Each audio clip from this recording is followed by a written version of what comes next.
মেঘ দেখে কেউ করিস নে ভয়, আড়ালে তার সূর্য হাসে।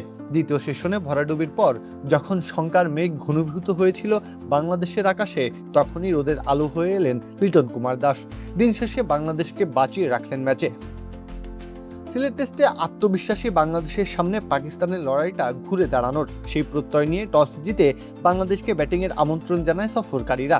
সিদ্ধান্তটা যে ভুল ছিল না তার প্রমাণ পাওয়া গেল শুরুতেই। মাহমুদুল হাসান জয় খালি হাতে ফেরার পর অভিষিক্ত তানজিদ হাসান তামিম কিংবা মুমিনুল হকরা ইনিংস বড় করতে পারেননি।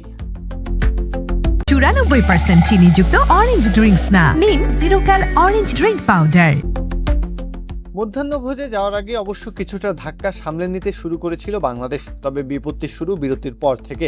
106 থেকে 116 এর মধ্যেই 3 উইকেট হারিয়ে একেবারে কোণঠাসা তখন বাংলাদেশ।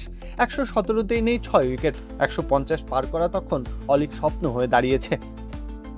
সেখান থেকে এক নতুন গল্পের শুরু, যার নায়ক লিটন দাস। তাইজুল ইসলামকে সাথে নিয়ে এক অজানা পথে বেরিয়ে পড়লেন। কি হবে কি হবে না এসব চিন্তা ঝেড়ে মোকাবেলা করতে লাগলেন পাকিস্তানের বোলিং আক্রমণের। এই জুটি থেকে বাংলাদেশ পায় 60 রান।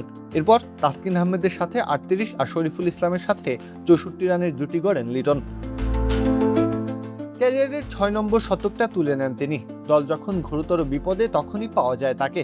আরও একবার প্রমাণ করেন 126 রানের এক মহাকাব্যিক ইনিংস খেলে। টেলেন্ডার ব্যাটারদের সঙ্গে করে দাঁতে দাঁত চেপে যে লড়াইটা করেছেন সেটার মাহাত্ম্য বর্ণনা করা দুঃসাধ্য। লিটনের হাত ধরে বাংলাদেশ শেষ পর্যন্ত স্কোরবোর্ডে তোলে 278 রান। দিনের শেষ লগ্নে এসে ব্যাট হাতে নামতে হয় পাকিস্তানকে। তবে বিপর্যয় ঘটেনি তাদেরও। কোনো উইকেট না হারিয়ে দিন শেষ করে 21 রানে। প্রত্যয় কাব্য, খেলা 71।